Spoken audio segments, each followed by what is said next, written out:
የልቦና ብርሃን፣ የእውቀቶች ምንጭ፣ የአንድነት ገመድ عجائب ማያልቅ ንባቡ ማይሰለች ጥልቀቱ ማይዘለቅ የአላህ ተአምር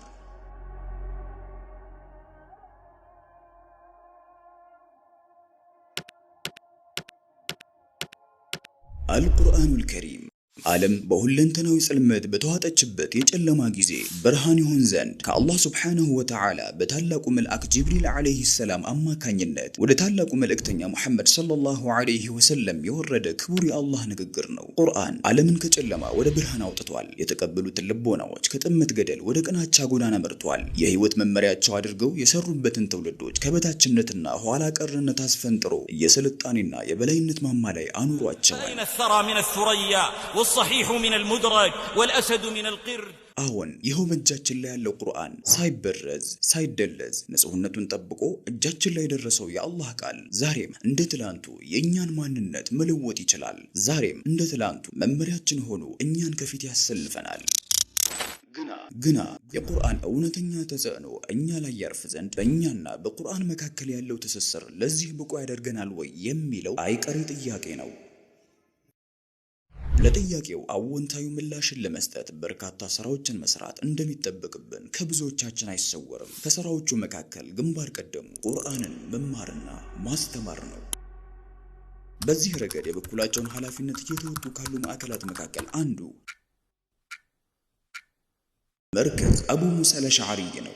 መርከዝ አቡ ሙሳ አልአሽዓሪ ላለፉት 3 ዓመታት የቁርአን ሒፍዝና ተያያዥ ዲን ትምህርቶችን በማስተማር በርካታ ሑፋዞችን ማፍራት የቻለ የቁርአን ሒፍዝ ማዕከል ሲሆን ስራውን አንፎ በሚገኘው ማዕከሉ በ20 ተማሪዎች ከጀመረበት ጥቅምት 15 2014 ጀምሮ ከጀማሪ የቁርአን ፊደላት ንባብ ጀምረው ቁርአንን በብቃት እስከ መሐፈዝ ደረጃ የደረሱ በርካታ ተማሪዎችን ማፍራት ችሏል። አቡ ሙሳ አልአሽዓሪ لتحفيظ القرآن الكريم والمبادئ الشرعية أهون لا يبالو لتحفيظ القرآن الكريم واللغة العربية من الوالن يتمسرتو بولتشي أسرى አራት ዓመት ልደት ጥቅምት ላይ በጣም ውስን በሆኑ ተማሪዎች ነው የጀመርነው። ከ20 እስከ 30 በሚሆኑ ተማሪዎች 2014ን እስከ ማገባደጃ ወይንም እስከ ክረምት ድረስ በዚህ ሁኔታ ቀጠልን። ወደ መርከዝ ሐሳብ ከመግባታችን በፊት ከዛ በፊት የተወሰኑ መራኪዞች ላይ አንድ 5 አካባቢ የሚሆኑ መራኪዞች ላይ በማስተማርም እንደዚሁ በኢዳራም አሳልፈናልና ከዚያ በተወሰዱ እኛም በመርከዝ ህይወት ያሳለፍነውን ቁም ነገር በመያዝ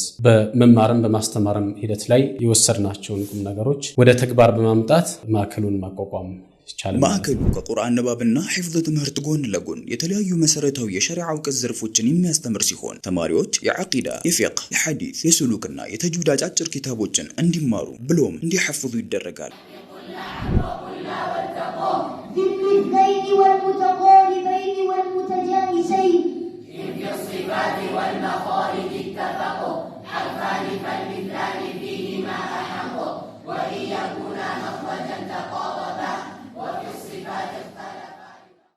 ማዕከሉ በጥቂት ጊዜ ውስጥ ተደራሽነቱን በማስፋት በመዲናችን አዲስ አበባ ቦሌ ክፍለ ከተማ እንዲሁም በአፋር ክልል አዋሽ ከተማ ላይ ቅርንጫፎቹን ከፍቶ እያስተማረ ሲሆን በመላው ዓለም የሚገኙ ተማሪዎችን ታሳቢ በማድረግ የኦንላይን የቁርአን ትምህርትም እየሰጠ ይገኛል። ማዕከሉ የመክፈል አቅም የሌላቸውን ተማሪዎች በማዕከሉም ይሁን በኦንላይን ተቀብሎ ከማስተማሩ በዘለለ በአዋሽ በሚገኘው ቅርንጫፉ የሚቀሩ ተማሪዎችን ሙሉ በሙሉ በነፃ እንዲማሩ አድርጓል። 3 ዓመት ከግማሽ አካባቢ ላይ ነው ያለነው መርከዙ ከተመሰረተ በየዓመቱ አዳዲስ ነገራቶች አሉ። ስለዚህ 2017 ላይ መጀመሪያ አካባቢ ምን አደረግን? እነዚህ ያሉትን ያስቀጠልን ተደራሽነቱን ለማስፋት ክፍለ ሀገር ላይ የተወሰኑ ቦታዎችን መረጥን። መጨረሻ ላይ አመዛኝ ሆኖ ያገኘነው ወደ አፋር ክልል ነውና ወደ አፋር ቅርንጫፍ በመክፈት ከመስጂድ ጋር በመተባበር ያስተማሪዎችን የኡስታዞችንና ተያያዥ ወጪዎችን በመሸፈን በዚሁ በመርከዝ አቡ ሙሳ ማለት ነው ከተማሪዎች ያለምንም ክፍያ በነፃ በዚሁ በመርከዙ ድጉማ በሚደረግ ወደ 30 አካባቢ የሚሆኑ ተማሪዎችን ተፈትነው አወዳድረን ተቀብለን 2017 ላይ እንግዲህ ያው መጃንየን በነፃ ያንን ያስተማር እንገኛለን። አቡ ሙሳ አልአሽዓሪ የቁርአን ሒፍዝ ማዕከል ተማሪዎችን በተሻለ መልኩ የሚያበቃ የመማር ማስተማር ዘዴን የሚከተል ሲሆን ተማሪዎች ሒፍዛቸው ስር የያዘና የጸና እንዲሆን የሚያግዝ የሒፍዝና የሙራጃዓ ስርዓትን ተግባራዊ ያደርጋል። በመርከዝ አቡ ሙሳ አልአሽዓሪ የቁርአን ሒፍዝ ሸሃዳ እንደዋዛ አይሰጥም። ተማሪው ሒፍዙን ካጠናቀቀ በኋላ ከሚፈተናቸው ልዩ ልዩ ፈተናዎች በዘለለ ቁርአንን ሙሉ በሙሉ በ2 ወይም ቢበዛ በ3 ቀን በቃሉ የማሰማት ግዴታ ማሳየት አለበት። በእርግጥም የዚህ መማር ማስተማር ሂደት ውጤት መሬት ላይ የሚታይ ነው። በየመሳጂዱ ተራዊህ ለማሰገድ ከመርከዙ የሚመደቡ ተማሪዎች የሂፍዝ ብቃት የዚህ አንዱ ማሳያ ነው። فليتفضل مشكورا ومأجورا. ارفع صوتك وأسمعنا تلاوة.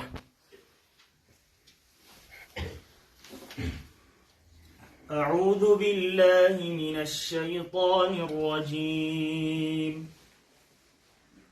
الله نور السماوات والأرض مثل نوره كمشكاة فيها مصباح.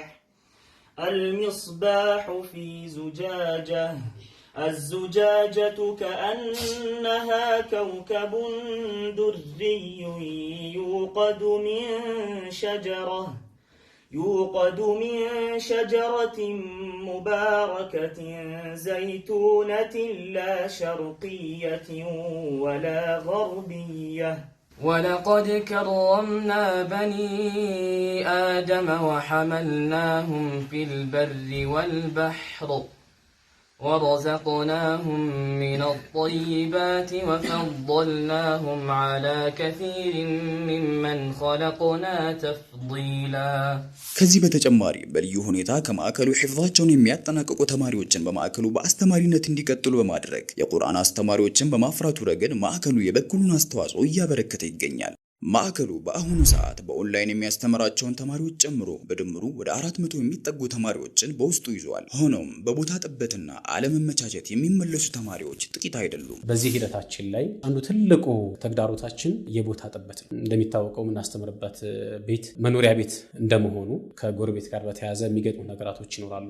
እንደ ልብህ ቋሚ የሆነ አድሬስ ኖሮ የረጅም ጊዜ እቅድ አውጥተህ መርከዙን ከማደራጀት ሊሆን ይችላል። የተለያዩ ሁኔታዎችን ከማመቻቸት አንጻር ያንን ማድረግ እንዳትችል በኪራይ ቤት መሆናችን መኖሪያ ቤት መሆኑ ወልሐምዱሊላህ በዚሁ ሁኔታ ነው ይሄ ሁላ ስራ እየተሰራ ያለው። እንግዲህ በዚሁ አጣብቂኝ ሁኔታ ነው። ነገራቶች ቢመቻቹና የተመቻቸ ሁኔታ ቢኖር ምን ያክል ሊሰራ እንደሚችል ያሳያል። ትልቁ የኛ ተግዳሮት የቦታ ወይንም የቤት አለማግኘት ነው። አዎን ማዕከሉ ከዚህ በላይ ተማሪዎችን መቀበልና ተደራሽነቱን ማስፋት ይጠበቅበታል። በማዕከሉ የሚሰጠው ፍሬያማ የቁርአን ሒፍዝ ስርዓት ብዙዎችን ተጠቃሚ ሊያደርግ ይገባል። ይህ ይሆን ዘንድ ማዕከሉ የራሱን ሰፊ የማስተማሪያ ቦታ መያዝ፣ ተጨማሪ አስተማሪዎችንና አስፈላጊ ግብአቶችን ማሟላት የግድ ይለዋል። ሆኖም በማዕከሉ የተናጠል ጥረት ብቻ እነዚህን ነገሮች ከግብ ማድረስ ከአቅም አንጻር አዳጋች ነው። ስለሆነም የቁርአን ወዳጆች፣ የኸይር ፈላጊዎች በሙሉ የመርከዝ አቡ ሙሳ አልአሽዓሪን የማስፋፊያ ፕሮጀክት በመደገፍ ላይ የበኩላቸውን አስተዋጽኦ እንዲያበረክቱ ማዕከሉ ጥሪውን ያቀርባል። እነዚህ ልጆቻችን እነዚህ ታዳጊዎቻችን የነገ ዑለማ እንደሚሆኑ ሙሉ ተስፋ አለን ኢንሻአላህ። እንቅፋትን መሰናክልን ከያዘላቸው አላህ ያዝላቸው። ይሄ ነገር አሁንም እንዲቀጥል ፍቃድ አግኝቶ የራሱ ቤት አግኝቶ እንዲቀጥል መቀንተን ማለት አለብን። እኔ መርከዝን አስተዳድሬ ስለማውቀው አሁን አቡል አባስ የሚያስከፍለው ገንዘብ በቂ ሆኖ አይደለም። ያስተማሪም ደሞዝም አይሸፍንም። እንደምታውቁትም የምግብ እጥረትም አለ፣ የተለያዩ ነገሮች አሉ። ይሄን ነገር አሻሽለን እንሄድበት ራሱን የሚችልበትን ነገር አድርገን ተመካክረን ነገሮችን ብናስቀጥል አቅም አለን፣ እንደ ኡማ አጅር አለን ኢንሻአላህ። እኔ ዛሬ ነው